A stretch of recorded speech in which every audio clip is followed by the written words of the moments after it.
यहाँ शुरू कैसे करना है? अच्छा ये ठीक ठीक हो गया।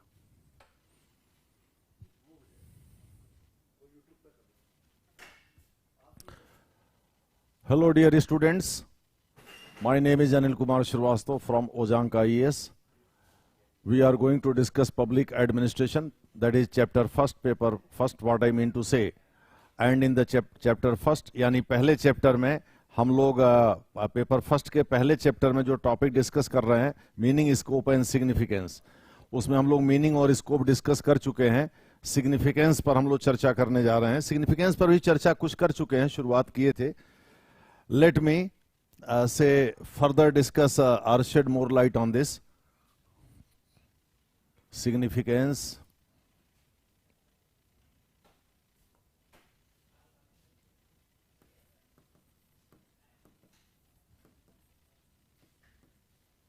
of public administration.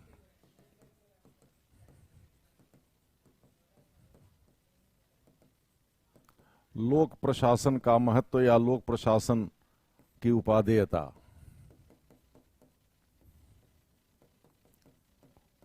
उपादेयता या लोक प्रशासन का महत्व या लोक प्रशासन के लाभ।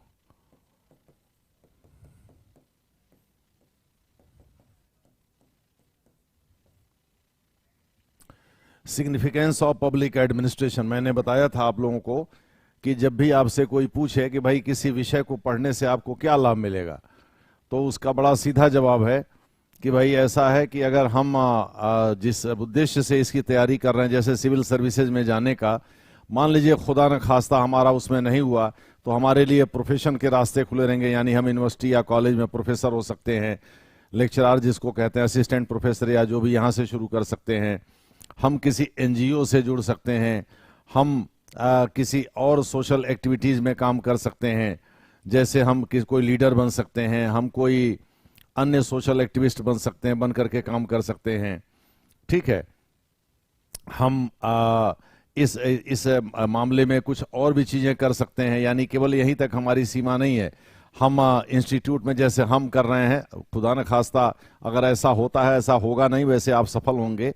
लेकिन मैं एक बात कह रहा हूँ, एक आप वाइल्ड तरीके से आप सोच सकते हैं एक भविष्य के बारे में।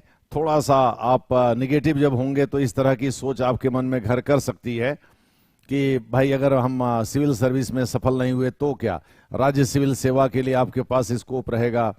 इसके अलावे आप कोचिंग में टीचर बन सकते हैं, हमारे जैसे, जो हम चाहते नहीं हैं कि हम ये चाहते हैं भाई आप यूपीएससी सिविल सर्विसेज में ही सफल हों।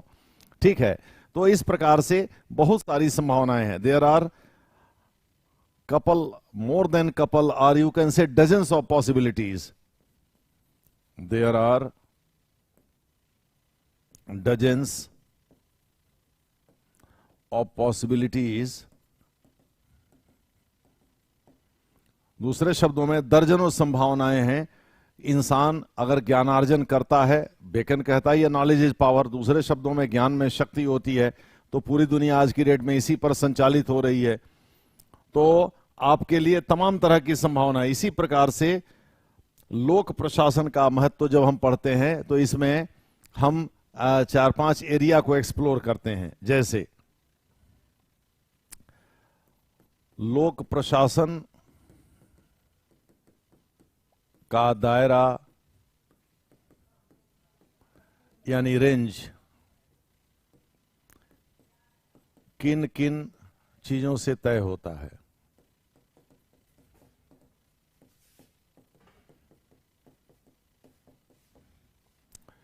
What determines the range of public administration, यानी लोक प्रशासन का दायरा किन किन चीजों से तय होता है। तो इसमें सबसे बढ़िया है कि आप कमिटीज और कमीशंस के फाइंडिंग, कमिटीज एंड कमीशंस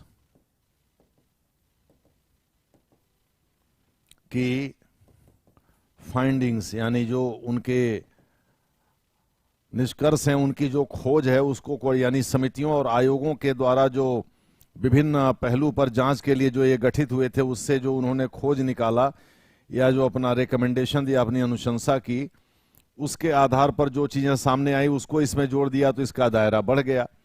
ठीक है, इस संबंध में आपको कई चीजें बताई भी जा चुकी हैं। जैसे आप लोगों को यह बताया गया कि हाल्डेन कमेटी की रिपोर्ट आई थी सिविल सेवा सुधार पर 1919 में। उसके बाद अमेरिका में प्रेसिडेंट कमेटी की रिपोर्ट आई थी 1937 में। उसके बाद से भारत में एडी गोरवाला समिति का गठन हुआ था 1951 में, उसने रिकमेंडेशन दिया था। पॉल एच एपलबी की 2 रिपोर्ट आई थी जिसके आधार पर ऑर्गेनाइजेशन एंड मेथड यानी कि संगठन और पद्धति को इंट्रोड्यूस किया गया था भारतीय सचिवालयों में। दूसरे शब्दों में बहुत कम पढ़ा लिखा होता है केमिस्ट के यहाँ काम करने वाला आदमी, लेकिन जब आप किसी दवा के लिए जाते हैं उससे कहते हैं हमको फला दवा चाहिए, तो वो तुरंत उस खाने में जाता है और निकाल देता है। आप भी कई बार आश्चर्यचकित होते हैं भाई इसको इतनी दवा का नाम है, दवा का नाम वो नहीं पता, अल्फाबेटिकल ऑर्डर में उसको पता है भाई ये अल्फाबेटिकल ऑर्डर में फला चीज से शुरू होता है, इसलिए ये इस खाने में रखा गया होगा। इसी प्रकार से ऑर्गेनाइजेशन एंड मेथड था। पहले क्या होता था कि रजिस्टर और फाइल को उठा करके फेंक देते थे, गड्डम गड्ड एक दूसरे, they piled up on each other, ठीक है, and they were kept in a disabled position, दूसरे शब्दों में बिखरे हुए होते थे। लेकिन बाद में धीरे धीरे जब लॉगिंग कर दिया उनका, दूसरे शब्दों में रजिस्टर में ये बना दिया कि भाई ए वाले में ये चीज लिखा रहेगा, बी वाले में, या फाइल के ऊपर लिख दिया कि अगर ए से शुरू होता है तो ए वाले खाने में रखा जाएगा, बी से शुरू होता है तो बी वाले खाने में रखा जाएगा। इस तरह से उसको कहते हैं लॉगिंग, LOGG, लॉग इन वाला नहीं, LOGIN, वो नेट वगैरह उस समय नहीं था, वो लॉगिंग की बात मैं कर रहा हूं, LOGGING। दूसरे शब्दों में लॉग बुक जिससे होता है अल्फाबेटिकल ऑर्डर में कि भाई इस ए से चीजें शुरू हैं तो वो इस खाने में रहेंगी, बी से शुरू हैं तो वो इस खाने में रहेंगी, उसको कहते हैं ऑर्गेनाइजेशन। और उसको करने का जो तरीका है वो मेथड है। तो उनके सुझाव पर कि उसको कैसे रखा जाए ये चीज कर दिया गया। तो मैंने जैसा बताया 1919 में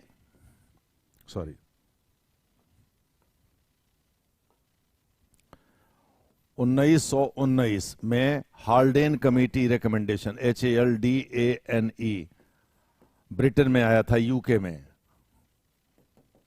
ये आपको बताया गया था हाल्डेन कमेटी, हाल्डेन समिति के सुझाव आए थे, सिविल सेवा सुधार पर था। ये वो पीरियड था जब भारत में भी ऑल इंडिया सर्विस का कॉन्सेप्ट जन्म ले रहा था। दूसरे शब्दों में भारत में अखिल भारतीय सेवा किसको कहते हैं, 9 सेवाएं शुरू की गई थी इसी साल, ठीक है। और इसी साल मॉन्टफोर्ड रिपोर्ट भी प्रकाशित हुई थी जिसको आधार बना करके आगे गवर्नमेंट ऑफ इंडिया एक्ट 1919 पारित कराया गया था, भारत सरकार अधिनियम 1919 पारित कराया गया था। तो एमी गॉन्टलेट के नाम से जोड़ा जाता है, जो खुद एक ICS ऑफिसर थे, उन्होंने ही ऑल इंडिया सर्विस का कॉन्सेप्ट दिया था, अखिल भारतीय सेवा का की अवधारणा दी थी या उसके बारे में बताया था। तो उस समय 9 सेवाओं को अखिल भारतीय सेवा के रूप में शुरू किया गया था। इसकी चर्चा हम लोग बाद में कर लेंगे। तो जो जिन कमिटीज के बारे में आपको मैं बता रहा था, हाल्डेन समिति की रिपोर्ट 1919 में आई थी।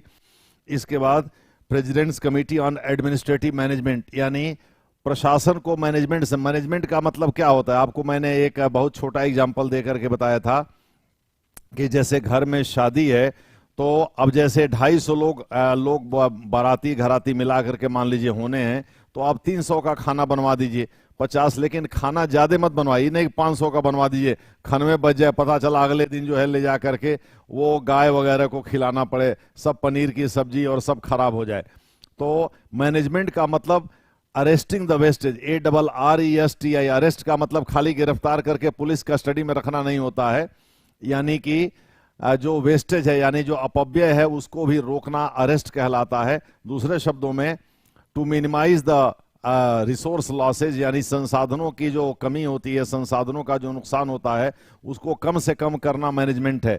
फेओल कहते हैं the art of getting things done is called management, यानी खूबसूरती से किसी से काम करा लेना मैनेजमेंट है। दूसरे शब्दों में मान लीजिए आपका ड्राइवर थक के चूर है, आप गाड़ी से आते जाते हैं, उसके पीठ पर 2 बार थूक दे। जैसे मैंने देखा है, मेरे एक सीनियर थे, उनके सबसे बड़े भैया जो थे वो एक जिले के SSP थे। तो जब उनको मान लीजिए रात वगैरह में दौरा करना पड़ता था तो भाई हर आदमी चाहता है कि 8 घंटे काम करके हम भागें घर जाएं, अपना आराम करें पैंट शर्ट निकाल करके, ठीक है, बाल बच्चों में अपना समय बिताएं।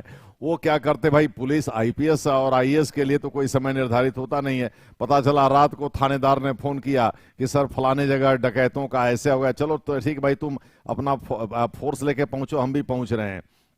तो पता चला एसएसपी साहब वहां पहुंचे, तो अब ड्राइवर को कॉल किए या ड्राइवर को बोल दिए तुम यहीं सो, तो वो बेचारा मन महसूस करके किसी तरह से न चाहते हुए, अनविलिंगली या विलीनिली, यानी कि न चाहते हुए भी रिलेक्टेंटली उसने कहा कि ठीक है हम सो जाते हैं या घर से आ जाएंगे। तो घर से आते समय सोचे भाई एसएसपी साहब कॉल किए, अगर हम नहीं चलेंगे तो हमारी नौकरी चली जाएगी, ठीक है। तो या वहां सोया है तो भी अब जगा रहे हैं 2 बजे रात को, ठीक है। तो अब 2 बजे रात अगर वो नहीं जगाएंगे तो फिर चीफ मिनिस्टर जो है एसएसपी को उल्टा सीधा बोलेगा, फिर एसएसपी सारा गुस्सा जो है अपने ड्राइवर या कांस्टेबल या दरोगा इस तरह के लोगों पर उतारेगा। तो ये कांस्टेबल रैंक के ही लोग होते हैं या दीवान रैंक के होते हैं जो एसएसपी की गाड़ी चलाते हैं। ड्राइवर जो होते हैं पुलिस विभाग से ही होते हैं। तो मान लो कि वो उससे कहता है, अब उसका नहीं मन है, तो एसएसपी ने क्या किया, 2 बार उसके पीठ पर ठोक दिया और उसको उसके साथ दोस्ताना व्यवहार दिखा दिया कि भाई तुम हमारे दोस्त की तरह से हो। अब उतने से वो गदगद हो गया कि एसएसपी साहब ने हमारा पीठ ठोका और हमको बोला कि अरे भाई आओ चलते हैं थोड़ा सा देख लिया जाए, ठीक है।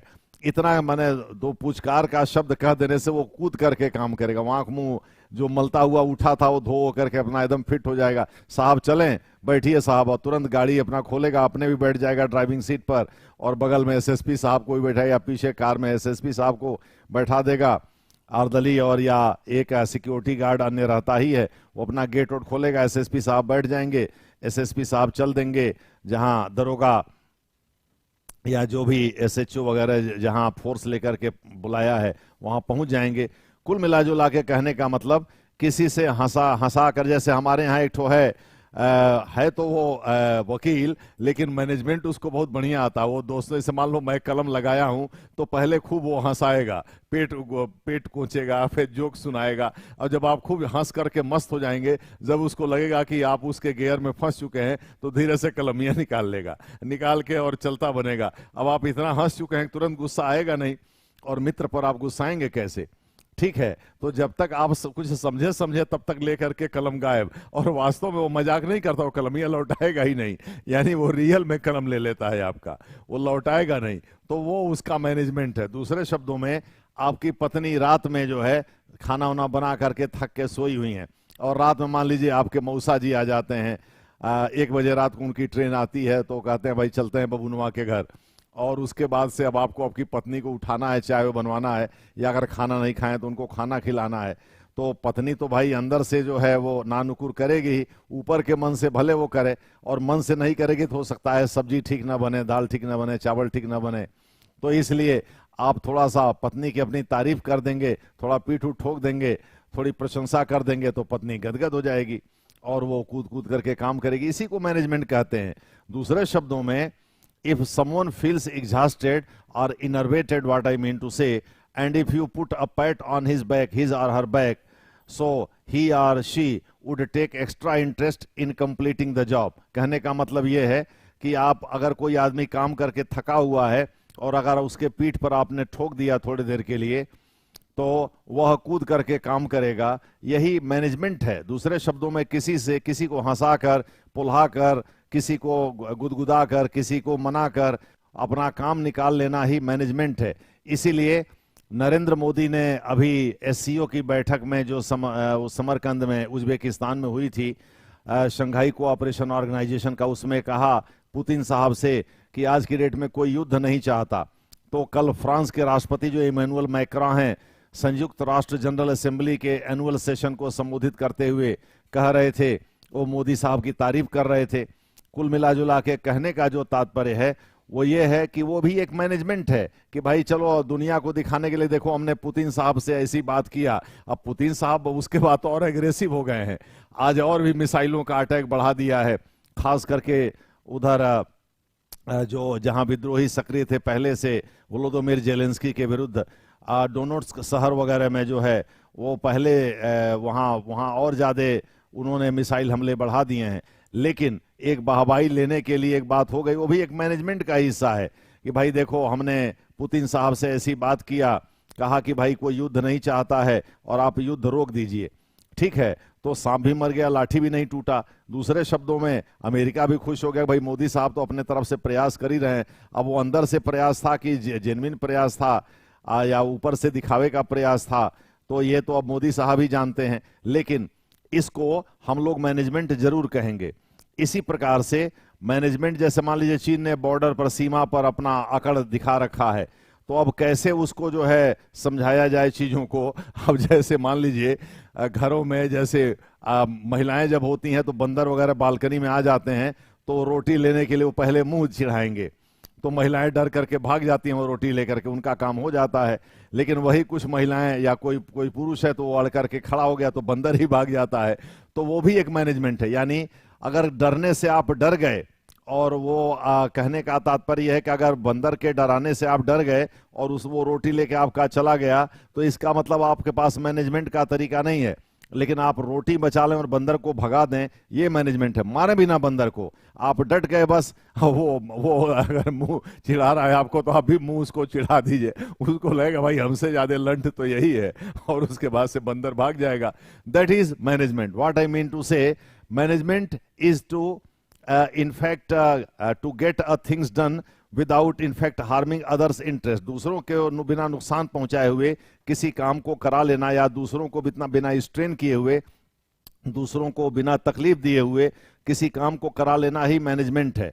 जिसको गांव में सबसे बढ़िया तरीके से लोग बोलते हैं, सांप भी मर जाए और लाठी भी ना टूटे, that is called management. So actually America में रेड टेप को काटने के लिए, लाल फीता शाही जो नौकरशाही के लिए इस्तेमाल किया जाता है, क्योंकि वहां फाइलें लाल फीते से बंधी होती हैं और वो बहुत स्नेल पेस यानी बहुत ही धीमी गति से चलती हैं। अगर आपने मोदी जी वाला गुलाबी नोट दिखा दिया तो थोड़ी गति उनकी बढ़ जाएगी, यानी इसी को घूसखोरी कहते हैं। ये मेरा कहना नहीं है, Tata institute of social sciences का कहना है और सेकेंड एडमिनिस्ट्रेटिव रिफॉर्म्स कमीशन का कहना है। तो इस प्रकार से जो है, अगर आप ये काम बिना घूस दिए हुए काम करा लेते हैं सामने वाले से, तो आपके पार्ट पे मैनेजमेंट है। और अगला अगर उसको खुशी खुशी कर देता है तो इसका मतलब आपका मैनेजमेंट सही है। अगर आप उसके दबाव में आ जाते हैं, अगर आप उसको गिफ्ट देने का लालच देते हैं या घूस देते हैं, XYZ करते हैं, तो इसका मतलब यह है कि उसने एक प्रकार से अपने मनमानी वाली चीज करा लिया। दूसरे शब्दों में, ही पुश्ड थ्रू और he cut down through your resistance, what I mean to say, या कट थ्रू योर रेजिस्टेंस। दूसरे शब्दों में, आपने शुरू में जो दबाव बनाया था उसको उसने तोड़ दिया और किया अपने मन की ही। इसका मतलब आपका मैनेजरियल स्किल कहीं न कहीं कमजोर है। तो अब ये कैसे करना है जिससे सांप भी मर जाए लाठी भी नहीं। ऐसा भी नहीं है कि अब आपका संबंध किसी मंत्री जी से है, CM साहब से है, तो अब आप ब्यूरोक्रेट पर बिना मतलब दबाव बनाए। जैसे हमारे यहाँ दरोगा था, वो मुलायम सिंह यादव जी से उसका सीधा संबंध था, तो एक DIG साहब थे, तो उनके ऊपर दबाव बनाने के लिए एक बार DIG साहब आए हुए थे, तो वो अपना थोड़ा ऐंठ के बात कर रहा था, क्योंकि CM से सीधा संपर्क था।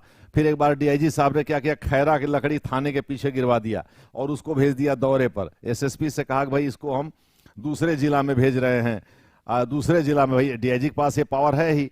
तो उसने SSP से कहा, SSP ने ओके कर दिया और उसको एक जिले से बाहर दूसरे जिले में ड्यूटी पर कहीं लगा दिया, टेम्पोररी ड्यूटी पर। और इस दौरान जब एब्सेंस था तो वहां के थाने के कुछ 2-4 कांस्टेबल को मिला करके जो लाइक माइंडेड थे, पीछे खैरा की लकड़ी गिरवा दिया, और जैसे दरोगा आया तुरंत रेड कर दिया DIG ने, और उसके बाद से उठा करके उसको सस्पेंड ही नहीं किया, जेल भी भेज दिया।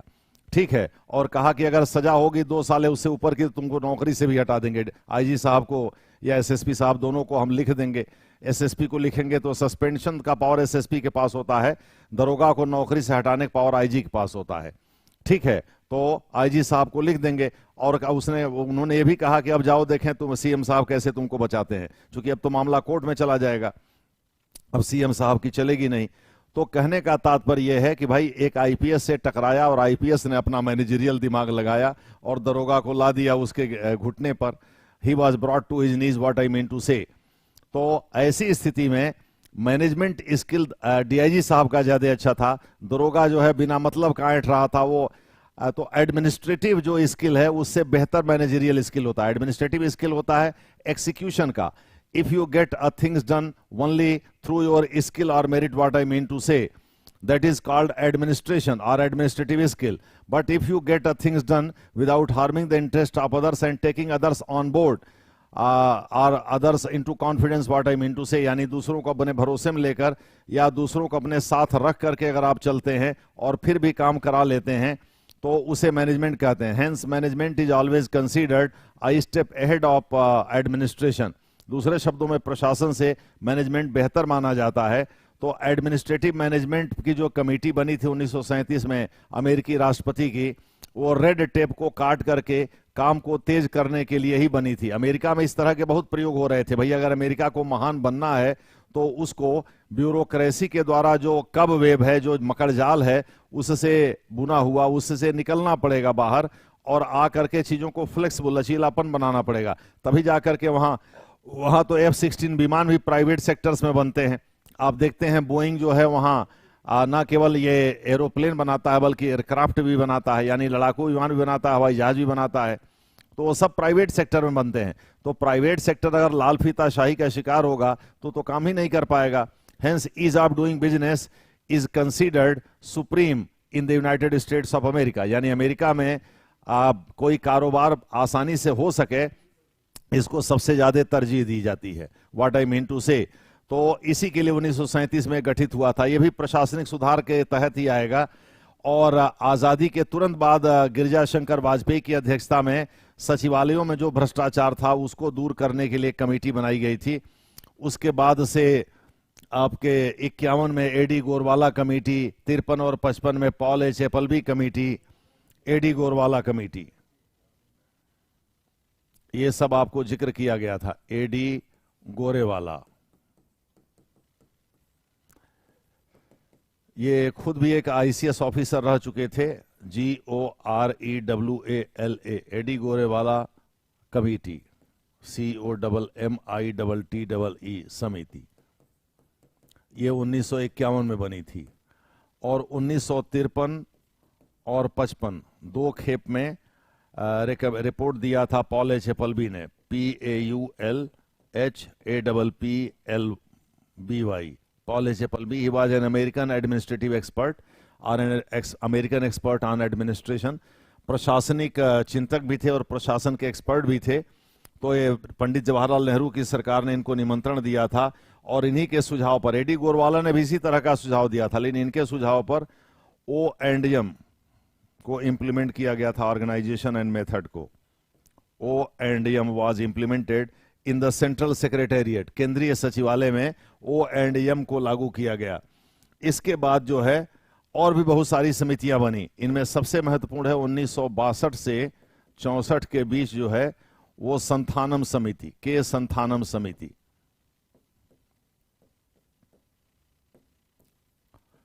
He was expert in financial matters. ये चौथे वित्त आयोग के अध्यक्ष भी थे. और it was the first committee on corruption, यानी भ्रष्टाचार पर आजाद स्वतंत्र भारत में गठित होने वाली पहली समिति थी.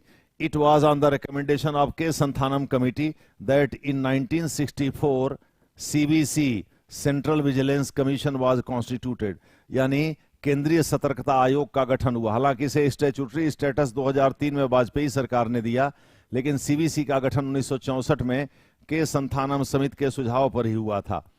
आगे चल करके 1967 से 1972 के बीच मोरारजी देसाई की अध्यक्षता में, हालांकि मोरारजी देसाई शुरू के 2 साल ही अध्यक्ष रहे, बाद में जी हनुमंतैया उसके अध्यक्ष हो गए थे. ARC, administrative reforms commission was constituted by Indira Gandhi government, यानी इंदिरा गांधी की सरकार ने प्रशासनिक सुधार आयोग, ये पहला प्रशासनिक सुधार आयोग कहा जाता है, मोरारजी देसाई की अध्यक्षता में गठित किया. इन्होंने कई तरह के सुझाव दिए. उनमें सबसे महत्वपूर्ण था भ्रष्टाचार को रोकने के लिए एक लोकपाल नामक संस्था बनाना. लोकपाल, ओम्बुड्समैन, दूसरे शब्दों में ये स्वीडिश इंस्टीट्यूशन है. स्वीडन में इसको ओम्बुड्समैन कहा जाता है, जिसका मतलब होता है पीपल्स रिप्रेजेंटेटिव, यानी जनता का प्रतिनिधि. और ये इसी का हिंदी अनुवाद है. ये नाम जो है एक्चुअली 1964 में ही LM सिंघवी, लक्ष्मी मल्ल सिंघवी ने दिया था, जो अभिषेक मनु सिंघवी के पिताजी थे और कॉन्स्टिट्यूशनल एक्सपर्ट थे.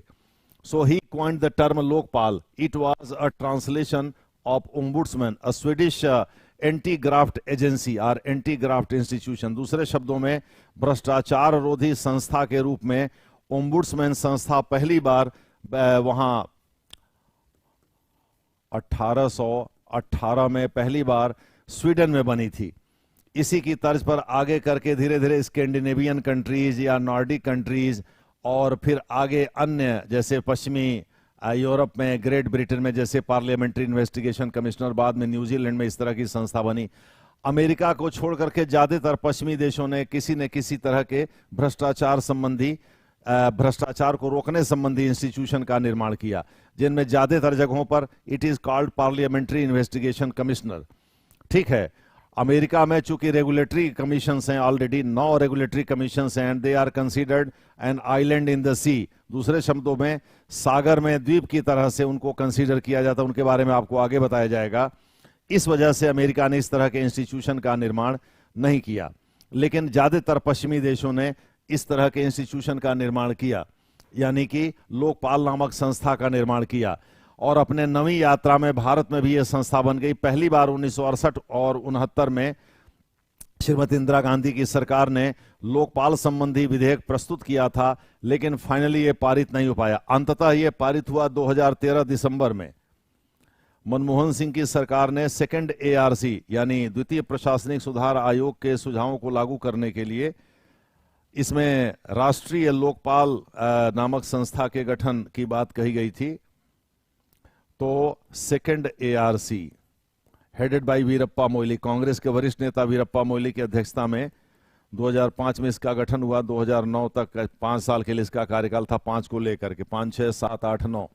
ठीक है, तो इसने राष्ट्रीय लोकपाल बनाने का सुझाव दिया था। When the Congress was going to polls, general polls, what I mean to say, यानी सामान्य जो चुनाव था उसमें जब कांग्रेस को जाना था 2014 में, तो 2013 में आनंद फानन में BJP was taken on board, यानी बीजेपी को अपने भरोसे में लेकर के, और 2013 दिसंबर में ये Lokpal and Lokayukta act bill पारित करवाया कांग्रेस की सरकार ने। और 1 जनवरी 2014 को प्रणव दा ने, यानी प्रणब मुखर्जी ने, जो कि भारत के पूर्व राष्ट्रपति रहे, उन्होंने इस पर साइन कर दिया, इसको अपनी सहमति दे दिया। इस प्रकार से यह अधिनियम बन गया। Finally it became an act. तो इस प्रकार से फर्स्ट एआरसी और सेकंड एआरसी का भी आप जिक्र कर सकते हैं इंडिया में। You can also mention about this one further. You say it was in fact in conjunction with 1967 ARC, यानी ARC जो 1967 में गठित हुआ था, उसके तालमेल के साथ हमने आपको ये सेकंड ARC के बारे में बताया। उसके बाद भी कई समितियों का गठन हुआ, जैसे 1967 से 72 तक तो ये, लेकिन सबसे महत्वपूर्ण उसके बाद 1979 टू 1979 टू 82 ये धर्मवीरा आयोग कहते हैं। It was constituted on police reform, Dharmavira commission. Dharmavira commission का गठन हुआ। It was meant to introduce reforms in the police organisation, यानी पुलिस संगठन में सुधार कैसे किया जाए, इसको लेकर के इसका गठन हुआ था। इसके बारे में हम चर्चा आगे करेंगे। ये धर्मवीरा है, VIRA, ये खुद भी एक रिटायर्ड ICS अधिकारी थे। इन्हीं की अध्यक्षता में धर्मवीरा कमीशन का गठन हुआ था। 1979 में मोरारजी देसाई की सरकार ने किया था। इंदिरा गांधी के समय में फाइनल रिपोर्ट आई थी इसकी 82 में। ठीक है, 3 साल का कार्यकाल था। एक्चुअली 81 ही था, लेकिन 82 में ये रिपोर्ट आई थी। हालांकि इसको लागू नहीं किया गया। इनमें सब 81 कर लीजिए इसको।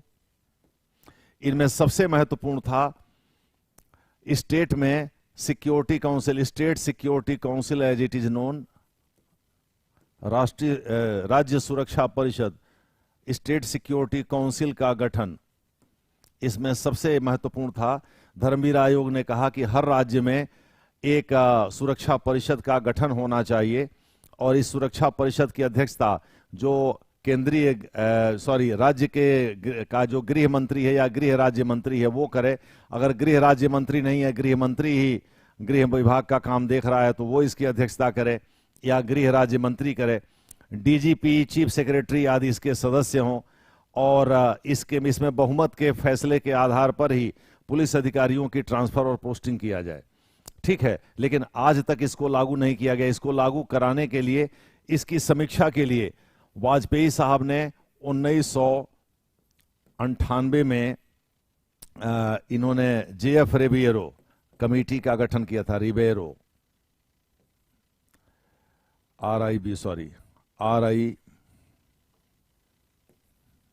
जेएफ रिबेरो समिति का गठन किया था और फिर 1999 में के पद्मनाभैया समिति का, ये मुंबई के पूर्व पुलिस कमिश्नर थे और ये फॉर्मर यूनियन होम सेक्रेटरी थे, के पद्मनाभैया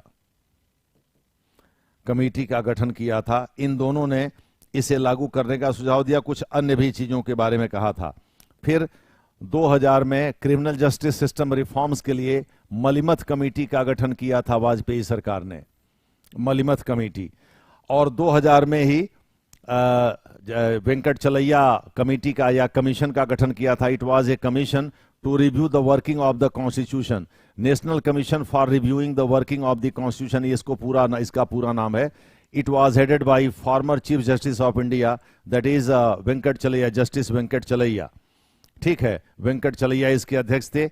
इसी के तुरंत बाद इन्होंने गीत कृष्णन की अध्यक्षता में एक्सपेंडिचर रिफॉर्म्स कमेटी का गठन किया कि सरकारी खर्चे में कटौती, खास करके नॉन प्लान एक्सपेंडिचर जो है, गैर योजनागत व्यय जो है, उसको कैसे कम किया जाए। गैर योजनागत व्यय एक इकोनॉमिक कॉन्सेप्ट है जिसके बारे में आपको आगे बता दिया जाएगा।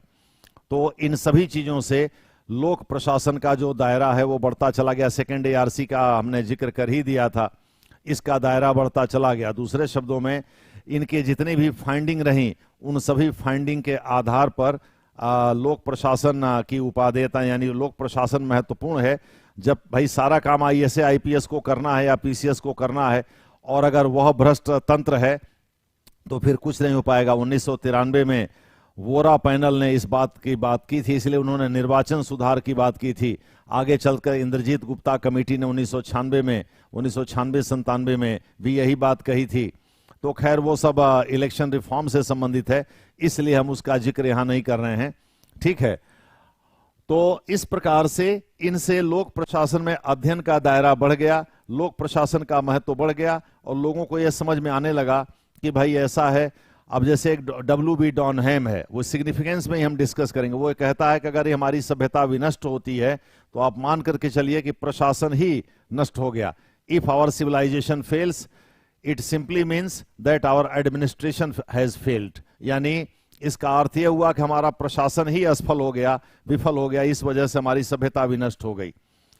तो इस प्रकार से जो है यह आप मान करके चलिए कि प्रशासन, चूंकि सरकारी नीतियों को लागू करने का काम प्रशासन ही करता है, तो अगर प्रशासन के स्तर पर सुधार नहीं होगा तो कुछ नहीं होगा। मैं आपको बताऊं कि स्टेट सिक्योरिटी काउंसिल को लागू करवाने के लिए KN सिंह और प्रकाश सिंह एंड दोनों लोग फॉर्मर IPS ऑफिसर थे और DGP रैंक पर। ये तो उत्तर प्रदेश के DGP थे प्रकाश सिंह, ये DGP रैंक पर थे और एक पैरामिलिट्री फोर्स के डायरेक्टर जनरल थे।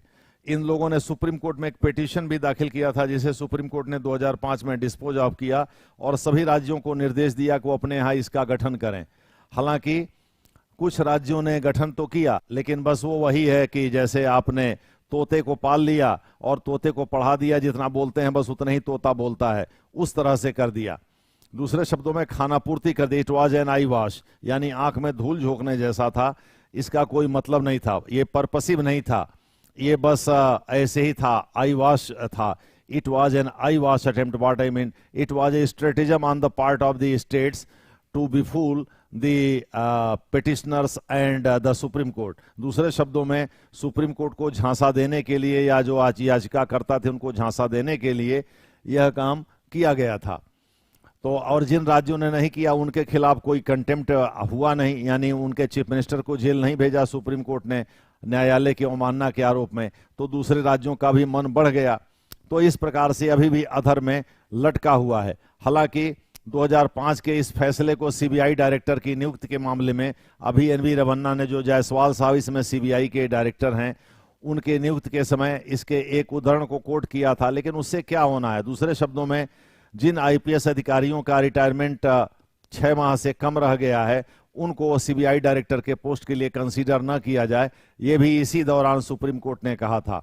तो इसको कोर्ट तो किया था, लेकिन ये व्यवहार में कारगर नहीं रहा। दूसरे शब्दों में, ज्यादातर राज्यों ने इसको लागू करने में अपनी अनिच्छा दिखाई और सुप्रीम कोर्ट ने कंटेम्प्ट पिटीशन इस मामले में इनिशिएट तो हुआ था, प्रकाश सिंह नहीं किया था, लेकिन उसको कंसीडर नहीं किया। दूसरे शब्दों में, अगर राज्यों के मुख्यमंत्री को सुप्रीम कोर्ट जेल भेज देता 6 महीने के लिए, तो सब लाइन पर आ जाते, लेकिन किसी को जेल नहीं भेजा। कारण है कि राज्यों में अस्थिरता थी। सुप्रीम कोर्ट ने कहा कि भाई ऐसा है कि ये फैसला लेने का अधिकार जिस चीफ मिनिस्टर को है, उसकी रिस्पॉन्सिबिलिटी फिक्स नहीं की जा सकती, क्योंकि कई राज्यों में कुछ कुछ महीने पर चीफ मिनिस्टर बदल जाते हैं। कांग्रेस में तो यही होता था, वहां जो है साल भर कोई चीफ मिनिस्टर रह जाए वो बड़ी बात मानी जाती थी। कुछ ही चीफ मिनिस्टर थे जो साल भर से ज्यादा रहते थे। 5 साल का कार्यकाल तो कोई चीफ मिनिस्टर पूरा कर ही नहीं पाता था। तो 1981 के बाद तो कांग्रेस का ही शासन लंबे समय तक रहा। तो सुप्रीम कोर्ट ने कहा कि भाई हम किसके ऊपर रिस्पॉन्सिबिलिटी फिक्स करें? पता चला कि एक चीफ मिनिस्टर आया, वो भी अपने बहुमत को साबित करने में ही लगा रहा, तब तक पता चला कि 6 महीने में वो बदल गया और दूसरा चीफ मिनिस्टर आ गया, ऊपर से थोपा जाता था। तो हम जिम्मेदारी किसकी फिक्स करें? यही सोच करके सुप्रीम कोर्ट ने कंटेम्प्ट नहीं किया। खैर, जो भी है, तो आप इन सब का भी जिक्र कर सकते हैं। दूसरे शब्दों में, आप जीएफ रेबियरो कमेटी का भी जिक्र कर सकते हैं, आप के पद्मनाभैया कमेटी का भी जिक्र कर सकते हैं पुलिस रिफॉर्म्स पे, क्रिमिनल जस्टिस सिस्टम में मलिमथ कमेटी का जिक्र कर सकते हैं। कह सकते हैं कि मलिमथ कमेटी ने कहा कि वीआईपी जो सुरक्षा है या जो जनरल सिक्योरिटी है उसको, और जो इन्वेस्टिगेशन है यानी जांच जो करने वाली पुलिस व्यवस्था, इन दोनों को अलग अलग कर दिया जाए राज्य में, तभी जाकर के पुलिस की कार्यक्षमता, एफिशिएंसी बढ़ेगी। दूसरे शब्दों में, अब जो पुलिस, राज्य पुलिस वीआईपी सुरक्षा करती है, वो किसी मुकदमे की जांच, इन्वेस्टिगेशन कैसे कर पाएगी? तो दोनों को आप स्प्लिट कर दीजिए, बाइफरकेट कर दीजिए। दूसरे शब्दों में, law and order maintenance agency और इन्वेस्टिगेशन एजेंसी को अलग अलग कर दीजिए। दूसरे शब्दों में, कानून और व्यवस्था के पोषण संबंधी जो एजेंसी है, राज्य पुलिस है, वो अलग एक शाखा हो, और जांच किसी मुकदमे की, किसी मामले की जांच करने के लिए एक अलग पुलिस की शाखा हो। दोनों का घालमेल ना हो कि कभी इनको उधर भेजा जा रहा है, कभी उनको इधर भेजा जा रहा है। ये एसएसपी या एसपी के डिस्क्रिशन पर है। तो इसको खत्म कर दिया। ये मलिमथ कमेटी रिकमेंडेशन में ये बात कही गई थी। ठीक है, उस साल जो है यूपी पीसीएस में भी और सिविल सर्विसेज में भी 2006 में खास करके इससे रिलेटेड ऑब्जेक्टिव क्वेश्चन खूब पूछे जाते थे। जुडिशरी के एग्जाम में भी इससे रिलेटेड ऑब्जेक्टिव क्वेश्चन पूछे जाते थे। खैर, जो भी है, तो इन सब का जिक्र आप कर देंगे। तो इसमें आप वेंकट चलैया आयोग का जिक्र करेंगे। वेंकट चलैया आयोग के बारे में आप लिख देंगे कि उसने ही सुझाव दिया था कि एनजेएसी यानी नेशनल जुडिशियल अपॉइंटमेंट कमीशन का गठन किया जाए। रिकमेंडेशन था जिसको कि नरेंद्र मोदी की सरकार ने 99वें संविधान संशोधन अधिनियम 2015 के द्वारा लागू करने की कोशिश किया था, लेकिन जस्टिस जेएस खेहर की अध्यक्षता वाली संविधान पीठ ने इसे रद्द कर दिया। 99वें संविधान संशोधन की व्यवस्था को ही, अधिनियम को ही रद्द कर दिया, यानी एनजेसी ही रद्द हो गया और पहले वाली व्यवस्था जो कॉलेजियम सिस्टम था वो बहाल हो गया। यानी भारत दुनिया का एकमात्र ऐसा देश है जहां जज ही जज का अपॉइंटमेंट करता है। ठीक है, और यानी India presents a unique case where जजेस अपॉइंट जजेस। ठीक है, सुप्रीम कोर्ट ने जो just in the name of maintaining impartiality in the judiciary, that is to exclude the political intervention from the judicial work। दूसरे शब्दों में, न्यायपालिका से जो राजनेता हैं या जो राजनीति है उसको अलग रखा जाए। बस इसी के नाम पर जो है कॉलेजियम सिस्टम का निर्माण कर दिया गया, but in fact it is not above board. ये भी जो है ऐसा नहीं कि it is not a Holi cow, ये कोई पवित्र गाय, दूसरे शब्दों में ये कोई दूध का धुला हुआ नहीं है। यहाँ भी बहुत सारी खामियां हैं, इसके बारे में हम आगे चर्चा करेंगे। स्वयं सुप्रीम कोर्ट के कई जजेज ने भी इस पर उंगली उठाई है। तो अब जो है ये national commission for reviewing the working of the Indian constitution में ये जिक्र जरूर कर सकते हैं कि सुप्रीम कोर्ट के जो पूर्व चीफ जस्टिस थे, जो कि भारत के चीफ जस्टिस भी कहे जाते हैं, उनके अध्यक्षता में जो वेंकटचलैया आयोग यानी ये आयोग बनाया गया था, उसने कहा था कि जजों के अपॉइंटमेंट के लिए एक आयोग का गठन किया जाए. But why was this commission से in fact declared unconstitutional? That is still a matter of concern. यानी उस पर हम बहस कर सकते हैं, उसके बारे में आगे हम चर्चा करेंगे. What the Supreme Court Constitution Bench advanced, यानी the argument it advanced to declare it unconstitutional, इसको असंवैधानिक करार देने के लिए जो तर्क सामने रखा था संविधान पीठ ने, उसके बारे में हम लोग चर्चा बाद में करेंगे. तो लोक प्रशासन के महत्व में भारत के संदर्भ में इन सारी चीजों का जिक्र कर दीजिएगा, और अंतर्राष्ट्रीय अमेरिका, ब्रिटेन वगैरह के संदर्भ में आपको मैंने बताया ही, आप इन सब चीजों का जिक्र कर सकते हैं. तो इससे जो है लोक प्रशासन का दायरा बढ़ता चला गया. यानी इससे ये पता चला कि लोक प्रशासन में अभी ये चीजें भी शामिल होनी है या की जानी है या की गई हैं, जिससे कि उसके अध्ययन का क्षेत्र व्यापक हो गया. तो केवल ये नहीं है कि माने लोक प्रशासन के महत्व में हम केवल ये पढ़ेंगे कि लोक प्रशासन एक विषय के रूप में कितना उपयोगी है आम लोगों के लिए, हमारे लिए, बल्कि लोक प्रशासन की उपयोगिता कैसे स्थापित होती है, इसको भी हम लोग देखेंगे. तो उसी के तहत आपको ये सब चीजें बतानी थी. इसके अलावे लोक प्रशासन में it captures the mood off the society, यानी भारतीय समाज में जो बदलाव होते हैं, भारतीय समाज में लोगों का जो सोच रहती है, लोगों का जो नजरिया रहता है, इस संबंध में जो भी जानकारी होती है, it is called from the societal development. समाज में जो विकास, समाज में जो घटनाएं घटित होती हैं, उनसे लोक प्रशासन बहुत कुछ सीखता है. उससे भी लोक प्रशासन का दायरा बढ़ता है, और लोक प्रशासन का प्रयोग कर, इन चीजों का अध्ययन कर समाज के मूड को भी पहचानते हैं. दूसरे शब्दों में, अब मान लीजिए सोसाइटी में, अब जैसे मान लीजिए पंचायत ही है, तो पंचायत के बाद लोगों का और जो पंचायत सदस्य होते हैं या ग्राम प्रधान होता है, उनके बीच इंटरेक्शन का मोड कैसे बदल गया है, कैसे वहां भी पार्टीजन पॉलिटिक्स होती है, कैसे दबंगों का खेल होता है, क्या रिजर्वेशन वगैरह लागू करने से महिलाओं का एम्पावरमेंट हुआ है. इन तमाम चीजों को हम इसके तहत पढ़ते हैं और सुझाव देते हैं, जिसको फर्दर इनकारपोरेट करके लोक प्रशासन के दायरे को बढ़ाया जा सकता है. ठीक है. तो सोसाइटी में जो कुछ भी होता है वो ये इसमें रिफ्लेक्ट करता है. Further it also studies the behaviour of the individuals, लोगों के व्यवहार का अध्ययन भी इसमें होता है, और ये भी प्रशासन से ही रिलेटेड है. दूसरे शब्दों में, आप मेट्रो में क्यों नहीं कहीं भी खा के पान थूक देते हैं, क्यों नहीं आप कहीं भी खा के सुरती थूक देते हैं, कहीं भी जो है वो फेंक देते हैं, क्या कहते हैं वो लेज वाला जो होता है चिप्स, उसका फाड़ के खाते हैं, और क्यों नहीं कहीं फेंक देते हैं. अगर खाते भी हैं तो खाना पीना वर्जित है, उसको अपने बैग में रख लेते हैं. क्यों? क्योंकि वहां उस तरह के गाइडलाइन है और दंड, माने सिस्टम ऑफ रिवार्ड और पनिशमेंट जिसको कहते हैं, दूसरे शब्दों में पनिशमेंट की वहां व्यवस्था लागू है. दंड की, भाई अगर आपने इसको गंदा किया तो 200 या 500 रुपए का जो भी जुर्माना, तो उसको देने से डरते हैं, और 3 महीने या 6 महीने की जो भी कैद या 1 साल की कैद.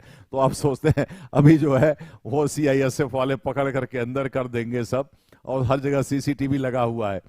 तो ये एडमिनिस्ट्रेटिव बिहेवियर का हिस्सा है. दूसरे शब्दों में, नौकरशाह को भी ऐसे ही करना चाहिए, क्योंकि जिस सोसाइटी से वो आता है, उस सोसाइटी के तमाम वैल्यूज को वो सीख करके आता है.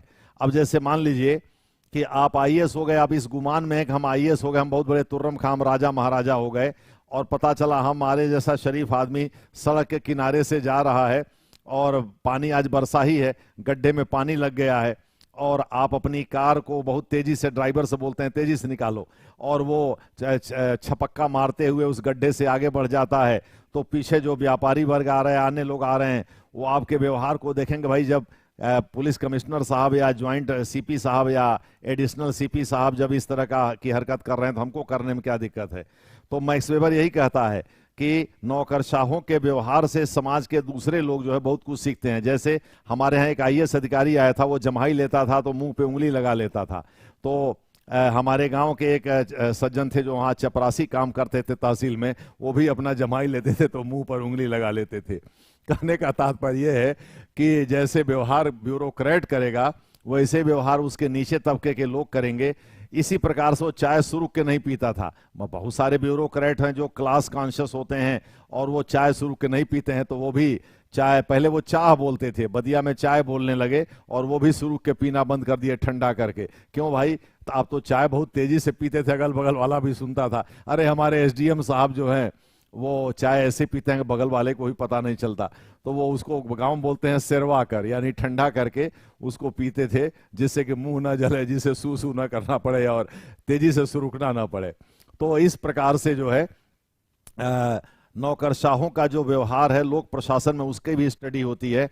इंडिविजुअल जो व्यवहार होते हैं वो उसका भी अध्ययन ये करता है, और वो प्रशासन से ही जुड़ा हुआ है, लॉ एंड ऑर्डर से जुड़ा हुआ है। जैसे सलमान खुर्शीद साहब जब विदेश मंत्री थे मनमोहन सिंह समय में, तो उस समय न्यूयॉर्क स्क्वायर पर एक घटना घटित हुई थी। वो घटना ये थी कि वहाँ एक कार में एक्सप्लोसिव्स, यानी जो ये आरडीएक्स मटेरियल वगैरह होते हैं, एक्सप्लोसिव विस्फोटक पदार्थ भर करके पति पत्नी मतलब एक ही कपल थे, पति पत्नी, वो अपना चारों तरफ देख रहे थे। तो एक महिला ने देखा कि भाई ये तो आम अमेरिकी जैसा इनका व्यवहार नहीं है, तो उसने बीट पुलिस को फोन कर दिया। बीट पुलिस आई, जांच की, तो बाद में पता चला वो सब बस मौके की तलाश कर रहे, तब तक वो सब पकड़ गए। तो हुआ कि भाई भारत में ऐसे कैसे नहीं होता है। तो वो समझाए, जिसको मैं आपको अपने लैंग्वेज में समझा दे रहा हूँ। मान लीजिए आप कोनॉट प्लेस में गए, आप दो मित्र हैं, चाहे पति पत्नी हैं, चाहे जो भी XYZ हैं, और मान लीजिए आपकी पत्नी देखती है किसी सस्पिशियस कोई एक्टिविटी, तो आपको इशारे, चलो यार तुम्हारा यही सब काम है, हर चीज में उलझी रहती हो, चलो उधर कॉफी हाउस में चलते हैं, उधर ठंडा हो जाएगा, ठीक है। उसको खींच के आप लेते जाते हैं, पता चला कॉफी हाउस में घुसे और उधर विस्फोट हो गया, रिमोट से कर दिया, और कितने लोगों के चीथड़े उड़ गए, कितने लोग मर गए। अगर समय रहते आपने पुलिस को सूचना दी होती तो शायद ये हादसा बच सकता था। तो सलमान खुर्शीद यही समझा रहे थे उसको, वो रेगुलेटेड बिहेवियर कह रहे थे। दूसरे शब्दों में वो ये कह रहे थे कि हम भारतीयों का बिहेवियर रेगुलेटेड नहीं है, अमेरिकी या पश्चिमी देशों में लोगों का व्यवहार रेगुलेटेड है। इसलिए वो एक एग्जाम्पल से समझा रहे थे, जैसे यहाँ भीख मांगना है तो आपके उस पर कार के शीशे पर आकर के भिखमंगा जो है वो ठोकेगा, जैसे लगेगा कि उसके बाबूजी आपको कर्जा दिए थे, उसकी जमींदारी में आप बसे हुए हैं, दो भैया दो। वहाँ क्या है, हेल्प मी का एक तख्ती लगा करके साइड में बैठा रहेगा बेगर। अब आपके अंदर अगर मानवता जगती है तो जा करके उसको कुछ दान दे दीजिए और अपना चलते बनिए। यहाँ की तरह से नहीं है कि आपके शीशे पर रेड लाइट पर रुके और आके ठोकना शुरू कर दिया कि दो भैया। आज एक ठो जो है, एक सज्जन हमसे, मतलब एक वो यूनक थे जिनको हम लोग थर्ड जेंडर में रखते हैं, वो हमसे लड़ गया। कहा कि भाई मैं ऑटो से आ रहा था, ओपन था, ऑटो तो बंद रहता नहीं है। वो कहा कि भाई पैसा तो नहीं तो हम जाने ही नहीं देंगे ऑटो। हमने कहा हाथ जोड़ा, हमने कहा भाई हमारे पास फुटकर नहीं है। बात सही भी थी, फुटकर 10-20 रुपया रहता तो मैं पकड़ा देता, लेकिन फुटकर नहीं था। मैंने हाथ जोड़ा तब जाकर के छोड़ा, ठीक है। ऑटो वाला भी हाथ जोड़ा तब जाकर, उनसे लड़ेगा कौन। तो यहाँ की स्थिति बिल्कुल अलग है। तो इस प्रकार से यही बात सलमान खुर्शीद साहब समझा रहे थे, और उनका कहना यही था कि हम भारतीयों का जो व्यवहार है वो रेगुलेटेड नहीं है, अमेरिकियों का व्यवहार रेगुलेटेड है। तो जो भी ऑड वन आउट होता है, उससे बेमेल होता है, वो तुरंत वो स्पॉट कर लेते हैं, वो देख लेते हैं, वो पहचान जाते हैं कि लगता है इसको अमेरिकी रहन सहन संस्कृति का ज्ञान नहीं है, और तुरंत पुलिस को सूचना दे देते हैं, और इस तरह के हादसे इसलिए टल जाते हैं। अरे वो 9/11 की जो घटना घटी थी, वो तो एक हादसा था, चूंकि उसमें तो सब लोग जो है वो वर्ल्ड ट्रेड सेंटर में काम कर रहे थे। उनको क्या पता था कि कोई 9 बजे सुबह कोई फ्लाइट ला करके भिड़ा देगा, और वो पूरा का पूरा जो है, जो स्टील बीम है, वो उस पेट्रोल के दहक से दहक जाएगा या पिघल जाएगा, ठीक है, और पूरा का पूरा केबिन कर जाएगा, पूरी बिल्डिंग गिर जाएगी, ठीक है। तो इस प्रकार से इंडिविजुअल का जो व्यवहार होता है वह भी बहुत मायने रखता है सोसाइटी में, पब्लिक एडमिनिस्ट्रेशन में। इसके बाद मैं कुछ और विद्वानों के मत आपको बता दे रहा हूं, उसके बाद फिर हम लोग आगे बढ़ेंगे। जैसे वुड्रो विल्सन साहब क्या कहते हैं। वुड्रो विल्सन, मैं सिग्निफिकेंस की ही चर्चा कर रहा हूं, significance from the perspective of the individual scholars, यानी विद्वानों के नजरिए से लोक प्रशासन का सिग्निफिकेंस निम्नलिखित है, ऐसे लिखेंगे हिंदी में, according to Woodrow Wilson.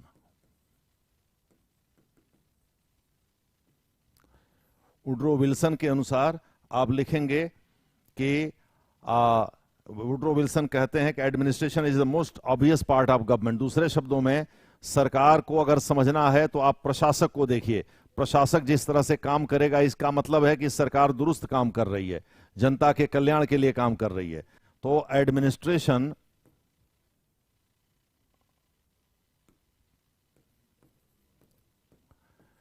Is the most obvious part of the government. अभी हिंदी भी लिख देता हूं, मोस्ट, या हिंदी बोल देता हूं, most obvious part of the government. अब आप हूबहू उनका लैंग्वेज लिखते हैं तो डबल इन्वर्टेड कॉमा लगाइए, नहीं तो सिंगल लगा करके लिखिए, चूंकि ये किसी का स्टेटमेंट है। It is government in action, it is government in action.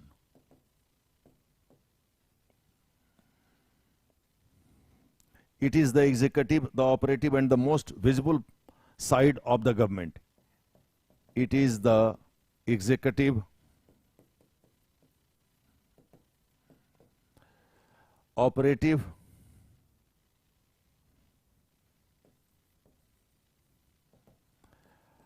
and most visible side of the government. Double inverted comma, यहां चाहे तो आप सेमी कोलन लगा सकते हैं, फिर इसको स्मॉल लिखना पड़ेगा, ठीक है। सेमी कोलन लगा दीजिए, हालांकि उन्होंने सेमी कोलन नहीं लगाया है तो इसको जैसे है वैसे ही रहने दीजिए। इन्होंने फुल स्टॉप ही लगाया है। एक्शन, इसको ऐसे ही रहने दीजिए, ठीक है।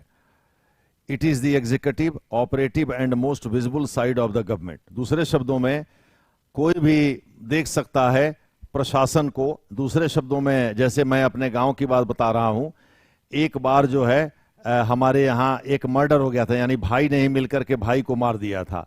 तो जाहिर है जब मर्डर होगा तो एसएसपी भी आएंगे, एसपी भी आएंगे, डीएम भी आएंगे, जो डिप्टी एसपी या सीईओ हैं, कोतवाल हैं, वो सब अपना दौरा करेंगे।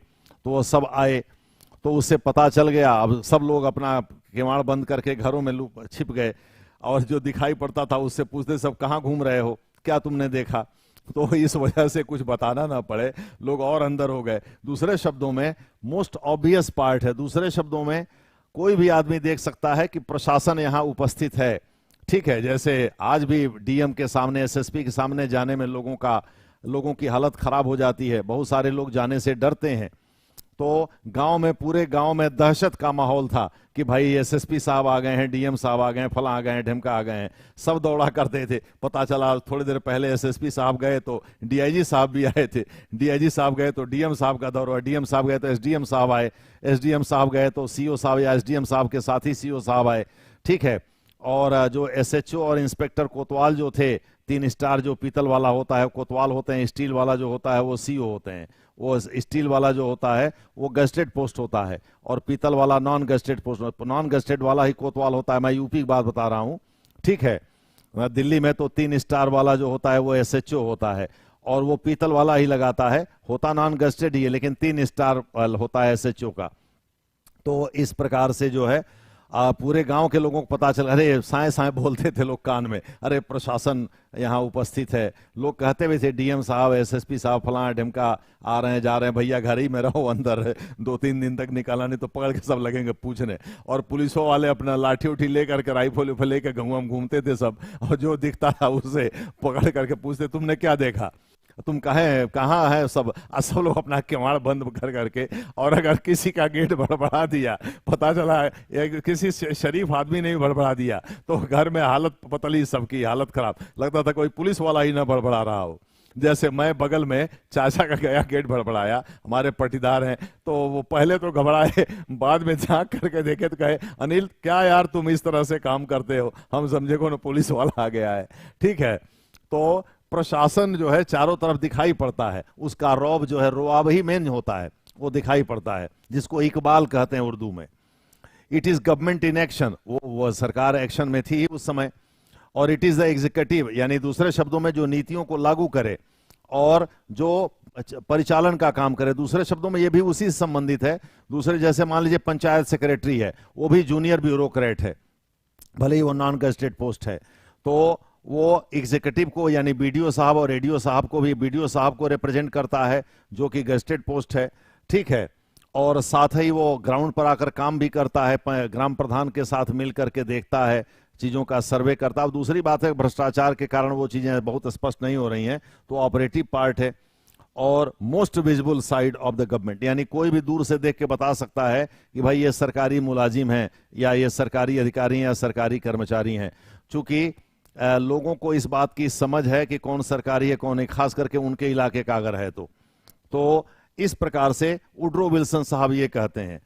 इसके आगे ब्रूक एडम्स हैं, मोस्ट इंपॉर्टेंट ह्यूमन फैकल्टी कहते हैं वो, Brooke Adams, BROOKEADAMS, Brooke Adams, ये BROOKE है।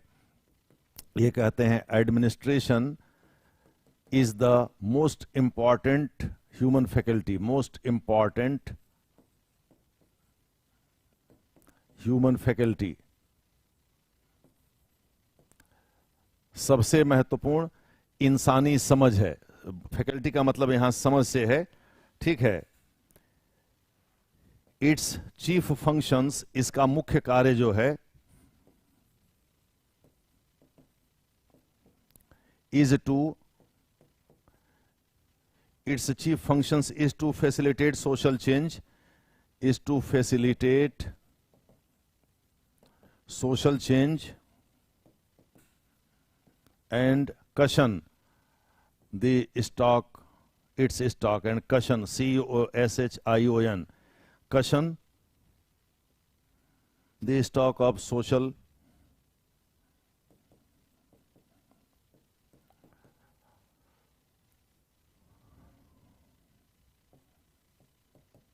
रिवोल्यूशन। यहां भी फुल स्टॉप करके इन्वर्टेड कॉमा कर दीजिए। अब देखिए, ये कहते हैं कि प्रशासन सबसे महत्वपूर्ण समझ है, आप तो समझ ही रहे होंगे। अब जैसे कांस्टेबल और कप्तान में अंतर होता है, कप्तान की आप तैयारी कर रहे हैं, देखिए कितनी पढ़ाई लिखाई करनी पड़ती है, 7-8 घंटे आपको चेयर पर बैठना है, आपको स्ट्रेटेजी बनानी है, क्या पढ़ना है क्या छोड़ना है, उस हिसाब से कोचिंग का चयन करना है, किताबों का चयन करना है, तमाम तरह के मॉडल आंसर लिखने, तो मेहनत तो करना पड़ेगा। इसका मतलब आपकी बुद्धि ऐसे ही खुल जाएगी, मेहनत करने वाले की बुद्धि ऐसे ही खुल जाती है।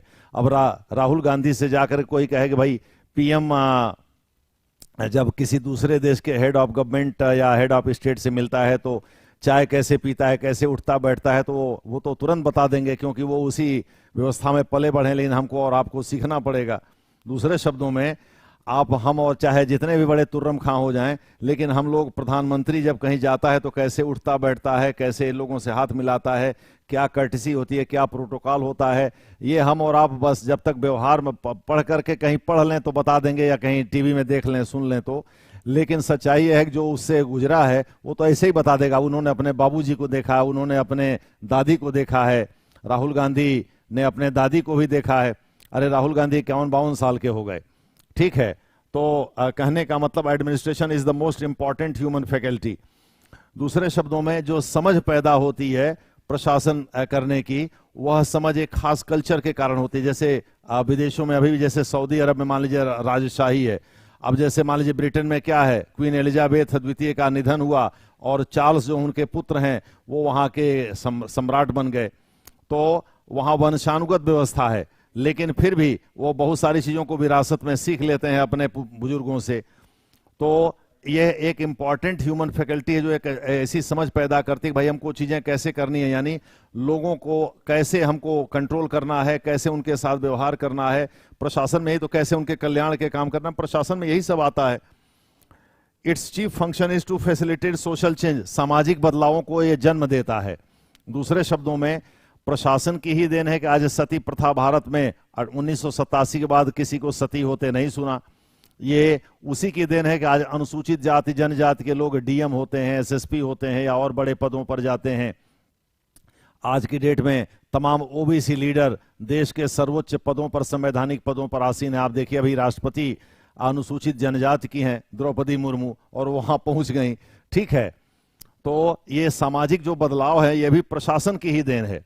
प्रशासन ही कानून को लागू करता है, कानून बना देने से कुछ नहीं होता है। जैसे आपने सोचा कि हमारी बिटिया बड़ी होगी तो हम उसको लंदन भेज के पढ़ाएंगे, तो लंदन एक्चुअली भेजेंगे तब जाकर के वो एक्शन में ट्रांसलेट होगा। तो सोशल चेंज प्रशासन ही करता है। और जो चेंज होता है, जो रिवोल्यूशन का मतलब जड़ से बदलाव, radical change is called revolution. दूसरे शब्दों में, मूवमेंट और रिवोल्यूशन में जो अंतर है वो यही है कि मूवमेंट में कॉस्मेटिक बदलाव होता है। दूसरे शब्दों में, गांव में लोग कहते हैं सीरा हुआ है रंग बदल लेवा।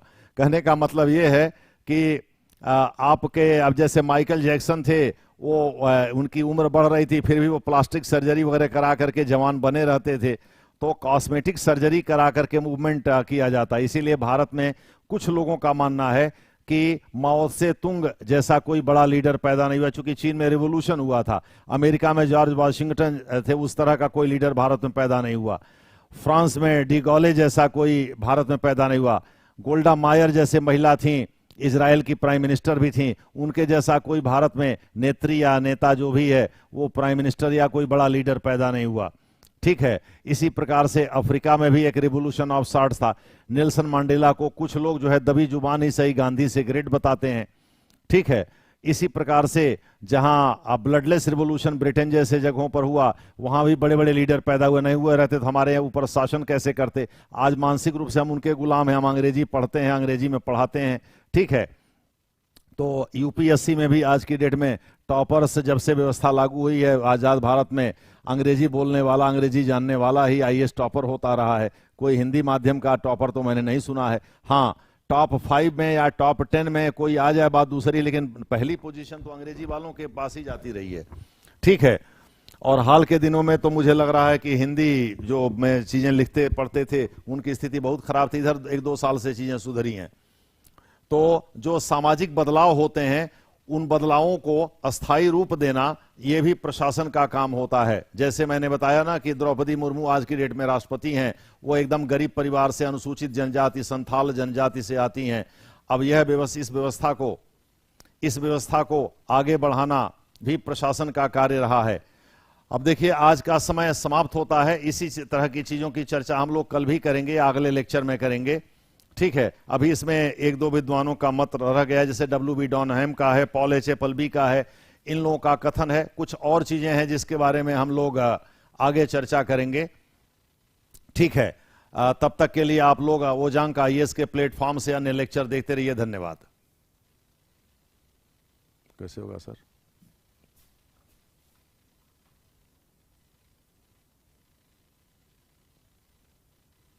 साइन इन आ रहा है।